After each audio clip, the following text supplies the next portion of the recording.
Vamos con una nueva unidad que consistirá en un resumen de lo más relevante del aparato reproductor en animales. Primero tenéis aquí un esquema sobre los tipos de reproducción que se dan en animales, de dos tipos, la reproducción asexual y la sexual. Las diferencias son que en la asexual no intervienen células especializadas, no intervienen gametos y además solo participa un progenitor. Tenemos dos ejemplos, la gemación, que es la formación de una yema, de un bulto, que sobresale del cuerpo de un animal, se da en algunos invertebrados, por ejemplo como los celenterios, en la hidra de agua dulce, o la escisión, que es la rotura de la fragmentación del cuerpo de un animal, como en el caso de las medusas, que se van rompiendo y liberando cada ejemplar en una etapa incipiente, como si fuesen larvas. Tendríamos también aquí la regeneración, como es el caso de las estrellas de mar, en las que un brazo es capaz de reconstituir la estrella entera. Aunque en este caso no se trata de un tipo de reproducción. En cuanto a la reproducción sexual, en la que participan dos progenitores, cada uno de un sexo, formando células especializadas llamadas gametos, vamos a distinguir tres etapas. La formación de los gametos, la formación del cigoto, resultado de la fecundación de esos gametos, y el desarrollo de ese cigoto hasta la consecución de un nuevo organismo. Vamos a empezar por la formación de los gametos, los procesos que se conocen con el nombre de gametogénesis, formación de gametos. Y tenemos, como es lógico, dos tipos. La formación de óvulos, llamada ovogénesis, que va a tener lugar en el interior de los ovarios. Aquí tenéis un esquema que ampliaremos después, pero que está bien que ya os vayáis familiarizando, del aparato reproductor femenino. Aquí tenemos dos ovarios unidos por sendas trompas de falopio al útero. Este útero está comunicado por el cuello uterino con este conducto que da al exterior y que constituye la vagina. Pues bien, el proceso de formación de óvulos tiene lugar en el interior de los ovarios. Comienza ya en las mujeres en su etapa fetal, cuando están en el vientre de sus madres. Ahí va a comenzar un proceso de meiosis que transformará unas células madre de los óvulos, llamadas ovogonias, y que son obviamente diploides, en gametos femeninos, en óvulos haploides. Es una característica de la meiosis, la reducción del número de cromosomas a la mitad, como ya hemos visto. Es importante destacar que en esta meiosis, a diferencia de una meiosis habitual, de una célula madre no se van a obtener 4 células funcionales, sino que solamente obtendremos un óvulo funcional. Las otras 3 células degeneran y constituyen lo que se denominan corpúsculos polares. Otra curiosidad también es que en la especie humana la meiosis, que sabéis que consta de dos fases, la fase meiótica 1 o meiosis 1 y la meiosis 2, se va a interrumpir al final de la meiosis 1 con la formación de los ovocitos primarios. Se van a quedar ahí congelados en el ovario de la niña recién nacida hasta que se llega a la pubertad. En el momento de los primeros ciclos menstruales, ahí se reactiva la meiosis y se concluye con la formación del óvulo. El esquema de la formación de óvulos lo tenéis aquí a la derecha. La gametogénesis consta de 3 etapas: multiplicación, crecimiento y maduración. En la etapa de multiplicación, las células madre primero proliferan, se multiplican por mitosis, obteniéndose células idénticas, muchas, y cada una de ellas va a formar por meiosis un óvulo. Es decir, que esta célula comenzará la meiosis. Primero, la primera parte de la meiosis de una célula diploide se van a obtener, primero, esta ovogonia aumenta de tamaño, se transforma en ovocito 1. Fijaros que este ovocito 1 es una célula ya haploide, ya ha sufrido la primera división, y después este ovocito 1, cuando se reactive la meiosis, se transformará en ovocito secundario de segundo orden, haploide, y, como dije antes, en 3 cuerpos polares que no son funcionales, y un solo óvulo maduro, haploide. Este óvulo es el que estará en condiciones de ser fecundado por un espermatozoide. Insisto, todo este proceso tiene lugar aquí dentro. Aquí estarían las ovogonias y cada ciclo menstrual, cuando se llega a la pubertad, ese ovocito 1 va a estar dentro de un folículo, es decir, está rodeado por otro tipo de células, y en cada ciclo y en cada ovario, uno de esos folículos es el que va a completar su desarrollo hasta el óvulo. Acordaros de las hormonas. La hormona folículo estimulante, formada en la hipófisis, llegaría al ovario y provocaría la estimulación de uno de los cientos de folículos que hay en el interior de los ovarios. Este folículo se activaría, se produciría y se completaría la meiosis. Fijaros cómo va creciendo el folículo, y aproximadamente hacia la mitad del ciclo, en el día 14 del ciclo, este folículo fusiona su membrana con la pared del ovario y se produce el fenómeno de la ovulación, la expulsión de ese ovocito en estado secundario, completará el desarrollo hasta óvulo ya fuera del ovario, en la trompa de Falopio. En la trompa de Falopio se producirá el óvulo maduro, que puede sufrir una fecundación en caso de que haya relaciones sexuales y coincidan con un momento fértil tras la ovulación o un día antes de la ovulación o 2 días antes. Daros cuenta que los espermatozoides también pueden vivir entre 24 y 48 horas, de tal manera que si una mujer ovula 2 días antes de tener relaciones sexuales, ese óvulo estará fértil hasta la llegada de esos espermatozoides 2 días después.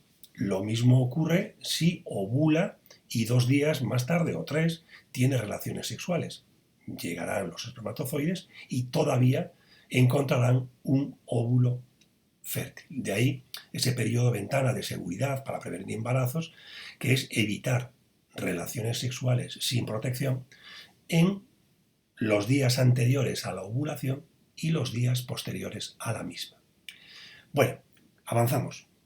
Esto es lo que respecta a la formación del óvulo. Esto sería un óvulo funcional. Veis que es una célula que está protegida por varias capas de protección. La más externa se llama corona radiada. Después tenemos una interna llamada zona pelúcida.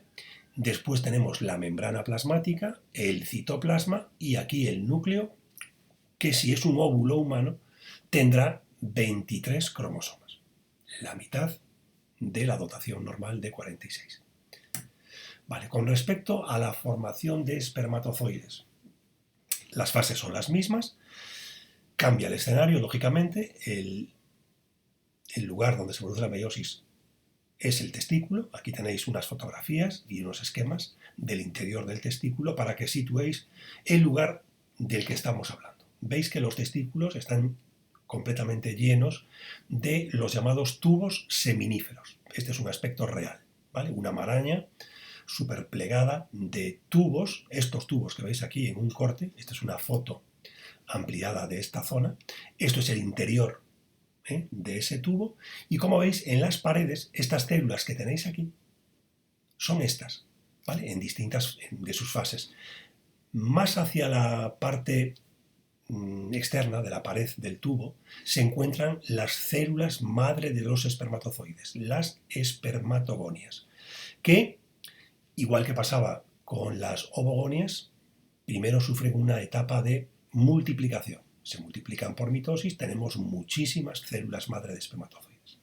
Espermatogonias diploides, que van a transformarse en espermatocitos primarios o espermatocitos 1, que son las células que van a comenzar a sufrir la meiosis. Fijaros que a medida que progresamos en las fases de la meiosis, nos vamos acercando desde la periferia hasta el interior del tubo. Aquí dentro ya habrá concluido la meiosis, incluso la maduración de los espermatozoides, y los espermatozoides que se forman en las paredes de ese tubo se liberan en la luz en el interior del tubo y circularán por todos estos tubos hasta ir acumulándose en esta estructura que está rodeando al testículo y que es un órgano de almacenamiento de espermatozoides llamado epidídimo, que lo veremos después.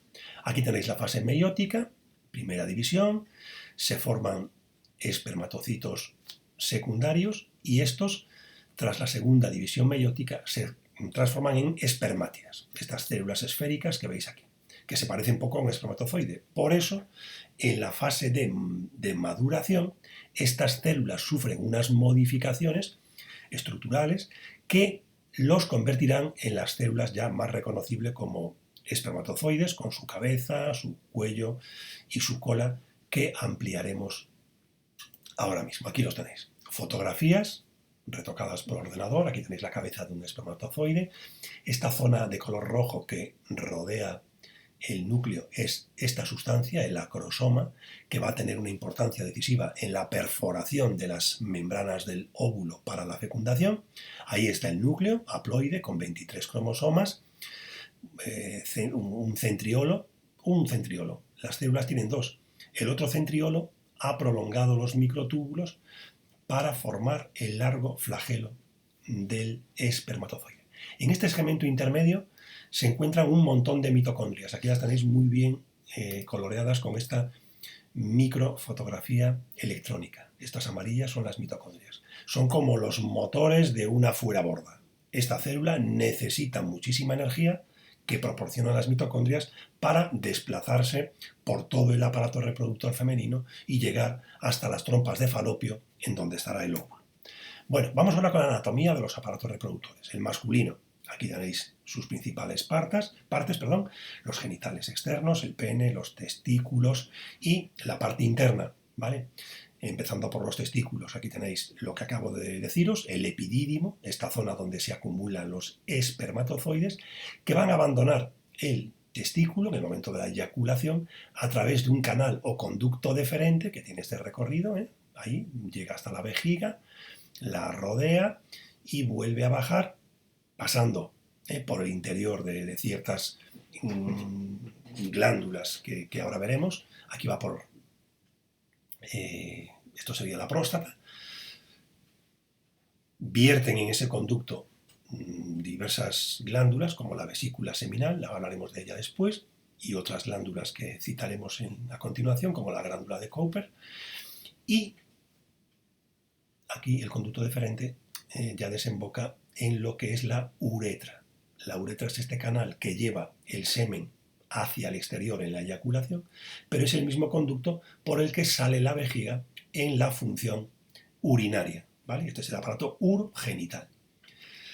Bueno, aquí en una visión desde arriba tendríais las mismas estructuras, el pene con los cuerpos cavernosos, unos cuerpos muy vascularizados, ricos en vasos sanguíneos, que son los que al llenarse de sangre provocan la erección del pene, los tubos seminíferos, el epidídimo, el conducto deferente, las vesículas seminales, vertiendo ahí su secreción, la próstata, también añadiendo elementos al semen, y la uretra hacia el exterior.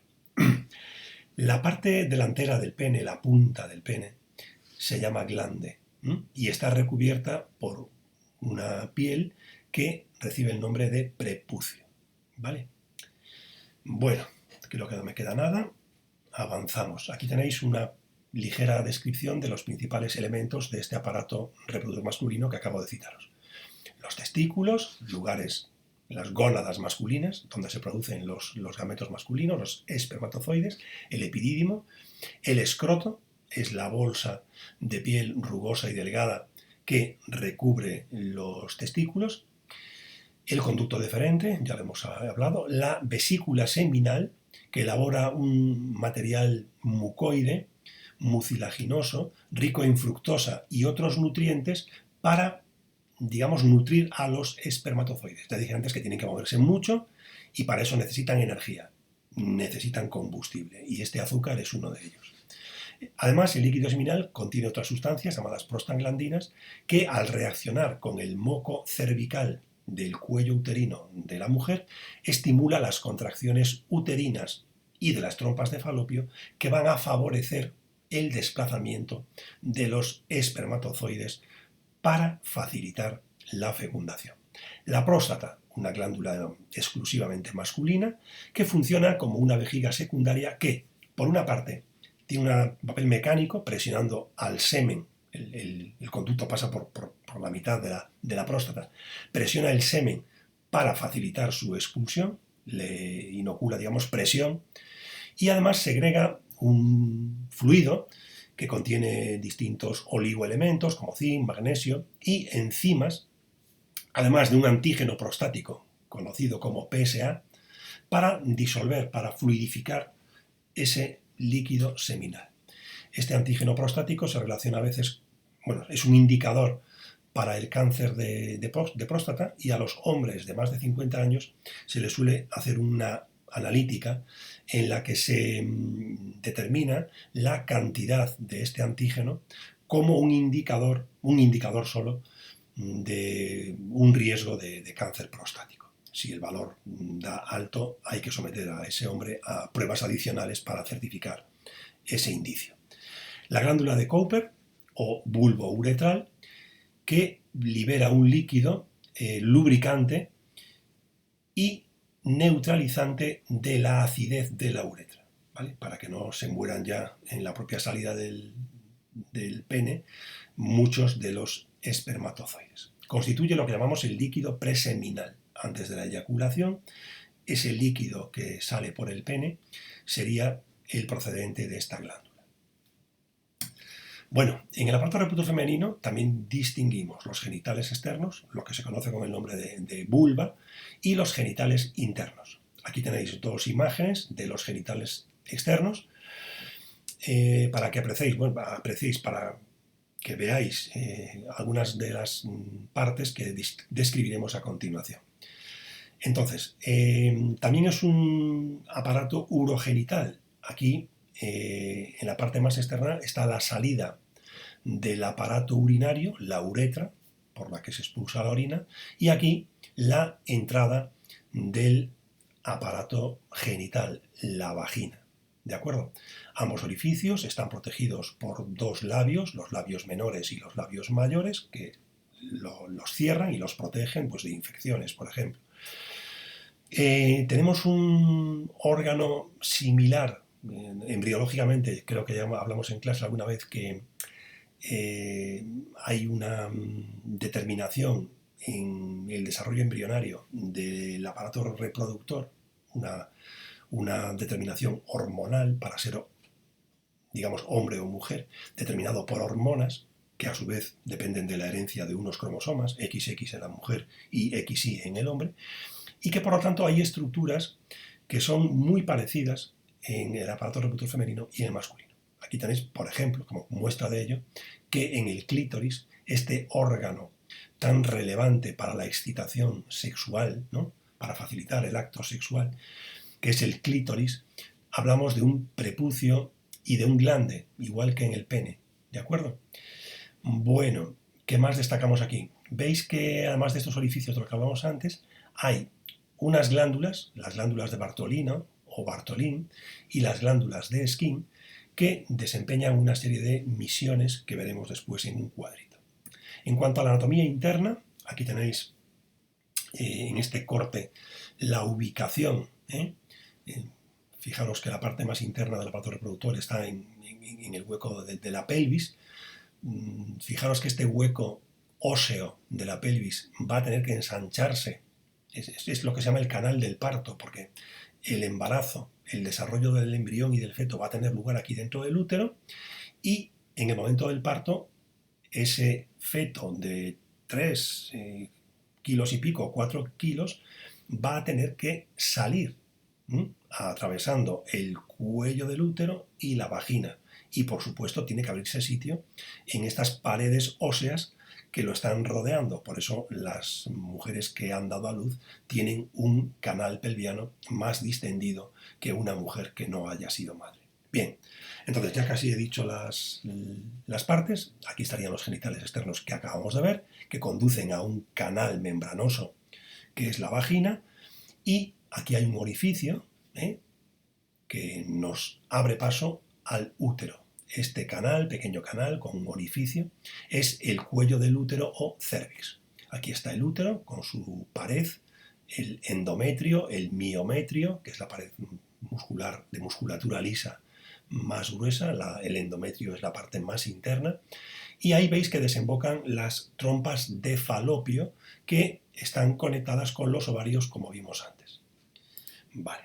En cuanto a glándulas relevantes femeninas, el ovario, como productor de óvulos, gónadas femeninas y también de hormonas para regular el ciclo menstrual, la aparición de caracteres sexuales femeninos, las trompas de falopio que comunican los ovarios con el útero. Aquí tendrá lugar el encuentro entre el espermatozoide y el óvulo en la trompa de falopio. El útero, el órgano donde se producirá el desarrollo del embrión en caso de embarazo, el cuello del útero o cervix, ese canal que comunica el útero con la vagina. Por ahí va a salir la hemorragia en la menstruación y, como dije antes, el feto en el parto. La vagina, ya hemos hablado de ella, las glándulas de Bartolini, que tienen una función importante, relevante durante el acto sexual, que es lubricar los labios vaginales para favorecer la penetración. Tiene una función equivalente a la ejercida por las glándulas de Cooper en el hombre.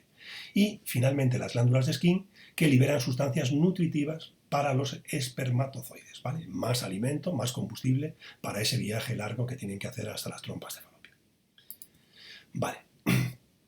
En cuanto a la fecundación, ya os he dicho que a mitad de ciclo sale del ovario un ovocito secundario que se transformará en óvulo, que tiene una vida de 48 horas como media y que durante esa etapa fértil la mujer está expuesta a una fecundación, a una posible fecundación si hay relaciones sexuales. Si ahí llega el semen, van a llegar cientos de miles, millones de espermatozoides, de los muchos cientos de millones que se liberaron en una eyaculación, muchos ya se han muerto en la vagina, en el útero, en ese recorrido, pero aún así llegan muchísimos hasta la trompa de falopio y muchos de ellos van a rodear a ese óvulo, si está ahí, disponible para emprender una carrera en ser el primero en llegar al interior del óvulo. Utilizan sustancias químicas que tienen en el acrosoma para perforar las diferentes membranas del óvulo y llegar hasta el interior del citoplasma. Primero perforan la corona radiada, después la zona pelúcida, después se fusionarían las membranas del núcleo del espermatozoide con la membrana del óvulo, entraría solo el núcleo del espermatozoide, el resto se queda fuera, lo veremos ahora en fotografías, y después se fusionarían los dos núcleos, devolviendo el número diploide, en el caso humano 46 cromosomas, 23 del óvulo, 23 del espermatozoide, que es el número normal de la especie, formando un cigoto. Fijaros ahora en estas fotografías tan bonitas de espermatozoides que están ahí perforando con el acrosoma. Esto sería el acrosoma. Veis que el acrosoma se va consumiendo a medida que el óvulo va perforando, va gastando las sustancias enzimáticas que tienen ahí para penetrar las distintas membranas que tiene el óvulo. Ya os dije antes que solamente va a entrar la cabeza. Fijaros cómo se trunca, se rompe ahí el segmento intermedio que se queda fuera. Bueno, fotografías de, fijaros, un óvulo fecundado. Aquí están los dos núcleos, el del óvulo y el del espermatozoide, que a las 20 horas del encuentro se fusionarán en un solo núcleo. Ahí, esta es casi nuestra primera foto. Ahí empezamos todos y todos somos iguales. Bueno, después de la fecundación viene el desarrollo embrionario. Según donde se produzca este desarrollo, hablamos de animales ovíparos, los que ponen huevos, los óvulos o los huevos fecundados son expulsados al medio externo, donde se incubarán, por ejemplo en las aves. Los ovovivíparos, los huevos fecundados, se van a desarrollar dentro del aparato de la madre, pero el individuo se nutre con sustancias nutritivas contenidas en el propio huevo, ¿vale? Esto se da en muchas especies de peces y reptiles. Y finalmente los vivíparos, en donde los huevos fecundados, los óvulos fecundados, el cigoto, se desarrolla dentro del aparato reproductor femenino, que además va a generar estructuras para nutrir ese embrión y después ese feto. Es decir, vamos a desarrollar una placenta. Es el caso de los mamíferos. En cuanto a las fases del desarrollo embrionario, distinguimos tres: la segmentación, la gastrulación y la organogénesis. Vamos con la primera, la segmentación. Recapitulamos un poco todo lo que hemos visto, ¿vale? La salida en la ovulación del ovocito, la formación del óvulo, la fecundación, si es que los espermatozoides por esas relaciones sexuales han llegado hasta ahí. La fecundación es en la trompa de falopio. A las 20 horas dijimos antes que se fusionarían los dos óvulos, tendríamos un cigoto, y a las 30 horas esa primera célula se dividiría en dos. ¿De acuerdo? Ahí empezarían las divisiones. Estamos todavía en la trompa de falopio. Estamos formando etapa de 4 células, etapa de 8, etapa de 16, se van multiplicando hasta que se forma una pelotita de células que se parecen a una mora, de ahí que se llama mórula. Esta es la etapa de mórula. A continuación va a entrar líquido en esta pelotita de células, se va a abrir un espacio lleno de un líquido, se van a empujar las células hacia la periferia y se forma una estructura hueca que se llama blastocisto. En esta etapa de blastocisto, esto es una blástula, ¿de acuerdo? Blástula, blastocisto. En esta etapa se va a producir la implantación.